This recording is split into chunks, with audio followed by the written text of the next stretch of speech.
Are you wondering how to beat all these arena pickers in competitive Age of Empires 2 with their clown strategies as well? Well, search no more, because we'll talk about the 6 most common strategies played on this map, we'll show you how to do the build order, which civs to pick, and most importantly how to defend each and every single one of them. So sharpen your pencils, because we'll get it all done in less than 20 minutes.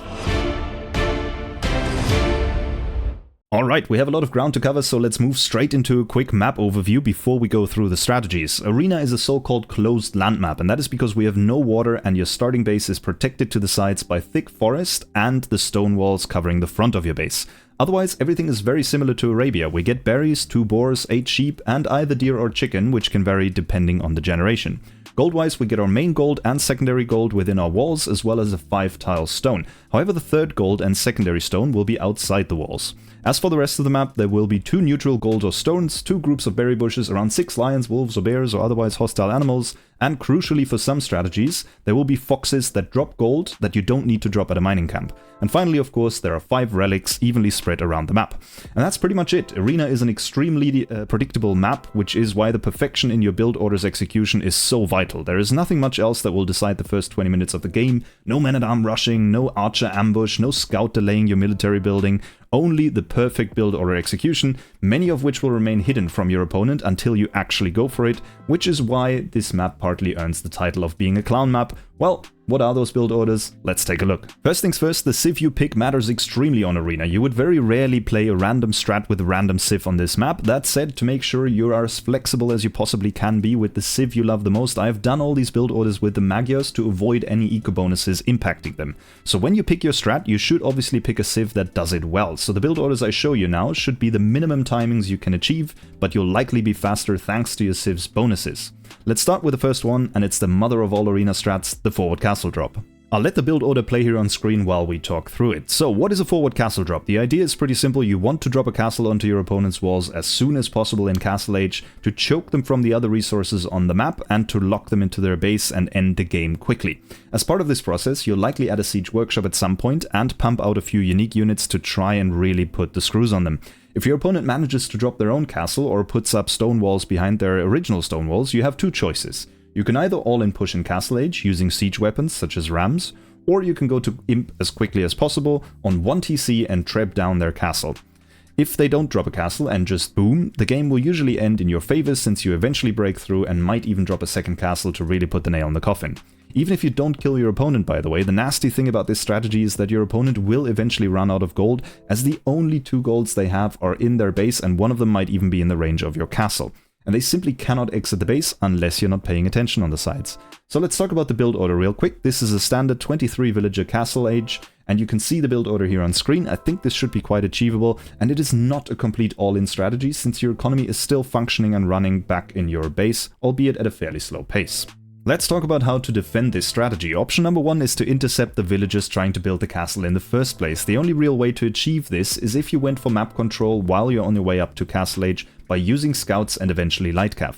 In any case, by the way, from late Dark Age onwards, your scout should always be patrolling the enemy's main gate to see if villagers are coming for any kind of forward strategy. This way you spot it early and buy yourself another few seconds. In pretty much all other scenarios where you don't have scouts out, that castle is gonna go up and there's nothing you can do about it. So once the castle is up, you have 2 options, but in both those options, you should usually drop your own castle and siege workshop to slow down your opponent. The other thing you should have done already in every arena game, by the way, is place your buildings to form a natural second layer of walls to again buy some time in case any sort of push is coming. From here, your options are very similar to your opponent. You can either try to end his push in Castle Age by using your own siege and unique units and monks, or you try to be the first one to imp and trap down his castle and push back from there. In most cases, you should have the better economy, by the way, from this position and be able to win the game once you clear the forward. Now, let's also look at civs. Those are the good ones for the aggressor. You basically want something that has a strong unique unit, ideally with range, or a civilization with some sort of stone or castle bonus. To that end, you can try the Spanish with their very strong conquistadors and very mobile in case your enemy slips up and lets you into their main base. The Franks are also a great choice with their cheaper castles, even though not a lot of players play them, but again, if you can drop more than 1 castle, the game is usually over. Another good choice are the Koreans with the super strong unique unit and of course the stone mining bonus. With the forward castle covered, let's move on to strategy number 2, the light cav and relic control play. What this strategy will do is get as many relics as possible for the late game, and it gives you a chance to prevent forward castles, which we discussed in strategy number 1, and overall it's just a balanced and solid play. The build order is very similar to the forward castle, except you obviously don't go on stone, and you will go up with a stable because the first priority is getting scouts onto the map to really control it, then get the relics and prevent any kind of forward castle drop. If you prevent a castle, you're basically winning the game already, and if you capture all the relics, you have a good position for the rest of the game. However, do be mindful that this strategy does provoke the opponent to play very aggressively from there, since they definitely don't want to let the game go into the late game stage. For the build order, you'll achieve this with 24 villages and drop the monastery and 2nd and 3rd TC as quickly as possible. You can technically go for a 23 villages into monastery and scouts, but honestly, getting the relics implies you're focusing on the late game, and to succeed in the late game, the player with the faster boom usually wins, so being on 1 TC and grabbing all the relics really only makes sense if you also want to build a defensive castle age army as well. Very risky move, since you don't really know what your opponent is going for, and if they get to castle age faster than you and imp faster than you, then you're really gonna struggle in the late game. Let's talk about defense for this. You have two options. Number 1 is to fight for the relics using spears. Personally, I'm not really a big fan of this, since you'll usually end up getting a lot of your own monks sniped by the much more mobile light cav, so why would you do this? And I would always prefer option number 2, which is to let the opponent have the relics and maybe bait them into over-investing in scouts by sending up a couple of spears, and then go for a ram and infantry push a bit later on in Castle Age. We'll talk about that strategy in a second. Now for the aggressor, which civs are great here? You're looking for civilizations that give you a bonus on your light cav and have a solid late game. The Turks are a great option here, since their scouts upgrade to light cav for free, and they have a pretty strong Imperial age that requires a lot of gold, which you have thanks to the relics. Hindustanis are another fantastic pick, since their strong economy bonus means you should reach Imperial age pretty quickly, and their unique tech will speed up your relic income, and their late game is one of the best you can find in Age of Empires 2, but also very gold intense, which is great because you have relics. And lastly, the Bengalis. Their monks have +3 armor, which can really help to get those relics home in early Castle Age, and they otherwise have good options for Arena's late game with elephants. Next up is a strategy that takes quite a bit of micro finesse, so I probably wouldn't recommend it to sort of the below 1100 elo level, and it is the Monk Siege Rush. For the demonstration, we can't pick Magyars because an essential part of this strategy is to be able to get redemption, so instead we focus on Bulgarians, not because they are a great civ for this strat at all, but because they don't have any relevant eco upgrades either for this strategy. However, they do get redemption. Now, what is the Monk Siege Push? What we're trying to do is to get 2 forward monasteries and a siege workshop in the middle of the map very early in Castle Age. This will allow us to get all the relics and then push like hell. The build order is going to be quite fast, with 23 villages to go up. We do sell our stones since we don't need it anytime soon, and we go forward with 2 villages. We'll build the monasteries quite centrally, and if you can, next to a relic and some foxes, so that your forward villages can get gold instead of being idle in case you have any type of delays during this build. It's a good idea to throw in a few spears on your way up to Castle Age, by the way, because as we'll discuss, the obvious counter to this strategy is light cav. Once the monasteries are built, I find 4 monks before the siege workshop to be the right amount. If you then keep spamming villages onto gold in Castle Age, you can afford the siege, you can afford the monks, and crucially you can get monastery upgrades including redemption and fervor. Fervor. Now, why redemption, you might ask, since it's very expensive? The answer is part of your push will involve converting buildings and potentially enemy siege, so it's very important in this plan. Let's talk about defense. Now, to defend this, we have a few options. The most obvious one we already mentioned, and that is light cav play to early on snipe the monks and siege. Other than that, you can build your own siege in monks and of course try to fight fire with fire, but always keep in mind if you're trying to copycat, you'll usually be a step behind. And the last option is you can place a defensive castle to slow down your opponent and maybe tech into a stronger counter, or if possible also go imp and then overwhelm their push. On the point of the defensive castle, by the way, if you're the aggressor, it is very important to keep the pressure high, so just try and break through at a different point. We don't want the enemy to free boom behind this build. That said, you again have the choice to all-in castle push or boom a little yourself and go imp yourself. Remember, you have the advantage of the relics here, the additional gold income is really gonna help, and you have the better position for the late game. Lastly, let's talk about civs. Naturally, we want something that has strong monk bonuses about this, so the backbone of this whole push is gonna be your monks. My personal favorites here are the Portuguese, the Armenians, and the Aztecs.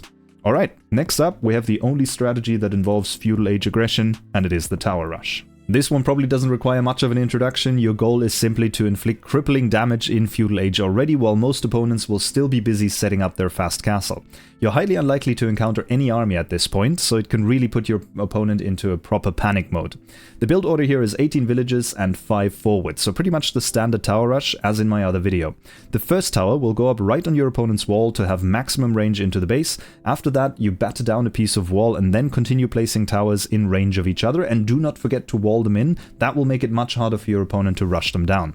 Let's jump straight into defense though. As opposed to a tower rush on Arabia, the good thing is you can see it coming from a mile away thanks to your stone walls, and if you've placed your scout in front of the enemy's gate, you will probably see it coming even earlier. You can do a few different things to react here. Number one is to rush their towers with your vills. It's a risky strategy, but it can work wonders and completely derail your opponent's game plan, and if there's one thing arena clowns hate, it's if you disrupt their plans. Option number 2 is to counter the tower when it matters. This means you place your own tower once his tower actually starts reaching important resources such as gold or berries. And then it's just a tower war. You garrison, you repair, you maybe rush their tower if the time is right. The next option is to go Castle Age and add siege, but be careful. This only works if you think you're close enough to Castle Age already, and there is the risk that you reach Castle Age, but then your opponent has surrounded you already by that time and taken you off all your essential resources already. Lastly, a word of caution, since your opponent has been on stone this whole time, many times when you've successfully defended a tower rush, the next thing that happens is a forward castle, so do be ready for that. Let's briefly talk about the civilizations. There are 2 famous ones for the tower rush, and they are even better on Arena, I think, and it's the Teutons and the Koreans, with the first one being able to garrison 10 villages into a tower, thereby winning any tower war with ease. And then secondly, the Koreans, they have strong stone mining bonuses and free tower upgrades, which makes it very, very strong as a push. And then if they continue with the forward castle drop, as we discussed, they're great for that as well. Now, let's move on to the opposite of a tower rush when it comes to timing, and it's the fast imp. In this strategy, you want to make use of this being a closed map, so you want to get to Imperial Age as fast as possible because you have an Imperial Age advantage or unit that is super strong. For example, the Turks with free chemistry, but more on the civs later. As for the build order, you go up to Feudal Age with 24 vills, then you add another 2 before Castle, and then boom to 3 or 4 TCs. I recommend you check out my dedicated Fast Imperial video. I showed it on Arabia there, but the build is pretty much identical except for maybe skipping Loom. While we're on that, by the way, you should only ever get Loom on Arena early if you plan on using your villagers to go forward, otherwise you don't need it because your villagers aren't in any danger until your opponent knocks on the door. On to defending the fast imp. You've probably guessed it already, all the aggressive strategies we discussed so far will do well against this, since your opponent is mostly defenseless. In the meantime, they're banking on you not attacking them. So, the castle drop, the monk siege push, or the tower rush are all great options, as well as the final strategy that we'll discuss in a minute, the ram infantry push. But first, the civs to use for a fast imp. The classic ones here are again the Turks. Given the enormous power spike they get in early imp, any light cav will become hussars instantly, and more importantly, they get free chemistry, and that means you can immediately go for hand cannoneers and bombard cannons, which is really overwhelming any type of Castle Age composition. Another option is any civ with any great Imperial Age, of course, such as the Hindustanis, but honestly here the list goes on and on and on, so whatever strong civ you like to play that has a good Imperial Age works with this strategy. And now on to the last strategy that I want to show you today, and it is the Infantry Ram push. That has become a lot more common recently, I find, and it's a really nasty strategy because your opponent cannot see it coming until you stand in front of their walls, and let me tell you, those walls will drop quickly. So this is another fast castle hidden strategy, meaning you don't show your hands since you don't send any villagers forward, and your opponent does not know what you're doing until you're actually getting out of your gate. So you get to Castle Age, build around 5 rams, load up a bunch of infantry like fire lances or unique units, which will make the rams much faster, and then as you see in the demonstration, you race towards the enemy base and completely overrun it within minutes. Regarding the build order, this depends a little bit on whether you need to add a castle, which is definitely the safer play, or not. So just use the castle drop build order if you want to do a castle, and the boom build order if you don't, and go for fire lances or another not unique castle unit. It takes a bit of adjustment depending on the infantry unit and the civ that you have. That's why I'm not showing you a particular build order here on screen, but as I said, just test it out by using the others we already discussed. Generally speaking, I would go for 2 TCs with this because you don't want the ram infantry push to happen too late in Castle Age. Now, as for defense, it is very hard to defend against. I think it's the most tricky one on this list since you cannot see it coming very early. The early pressure often fails due to the castle, and if you're booming yourself or playing the light cav strategy with relics, you only have about 30 seconds of a heads up if you spot the Rams early, like in the game you see here on screen. From here on out, you're pretty cooked, to be honest. Even if you have your own defensive castle, you definitely need siege or strong melee units. And that's why, even if you have the slightest suspicion your opponent might be going for this strategy, you should have a barracks and siege workshop ready in your base so you can at least get a mangonel or two out before it gets dangerous and tech into your own infantry if that's what's needed to hold them off. Other than that, you might have some monks in the meantime to help you or some light cav to delay them, but that's really the only defense there is, and it requires very quick thinking. For the civs, they'll mostly be a little different to the usual arena suspects, which in turn makes this strategy quite obvious when you know what to look for. Good candidates are the Celts, with their whole host of siege and infantry bonuses. I would go the castle route and use Woad Raiders for this. Similar to this, you can do what my opponent did here and select Tetons and their unique unit for the push, which is a very strong and deadly combination. And then lastly, Koreans are great with their cheaper fire lances, as well as the Wu with their strong Jian swordsmen, who do great under TC fire thanks to their high pierce armor. Alright, there you go, we've covered all the strategies. You can see them here on screen again, coupled with the best civs for them, so go ahead and take a screenshot of that if you like. Now, for the finish, let's do a quick recaps on the civs we've talked about. So as I just said for the last civ knowledge is absolutely key on Arena to know what you're expecting, because for many of them you can't see what's coming until it actually comes. So ideally you want to play civs that have more than one possible strategy to play on Arena, so your opponent can't predict your strategy. Therefore, I think personally the GOATs of Arena for me are the Turks, the Koreans and the Portuguese, because all of them excel at more than one strategy. The Turks are great for a fast imp, for light cav map control with relic control into boom, as well as the forward castle drop thanks to their Janissary as unique units. The Koreans can pull off the tower rush, the forward castle drop with their war wagons, and the ram and infantry push with fire lances. Phenomenal. The Portuguese are super strong late game civ, and they're great for the monk siege push with relic control, but they can also go for the forward castle drop with organ guns. So really versatile, and you want to be unpredictable, these three definitely can do more than one thing. So there we go, everything you need to become an Arena clown yourself. And if you were like me and thought that Arena was all about just forward castle drops and that's it, I hope I convinced you differently and showed you that there are a few viable strategies to play. As always, I'm super curious to hear what your favorite one is, which civ you love using for it, and in the meantime, I wish you good luck out there, and I'll see you for the next video.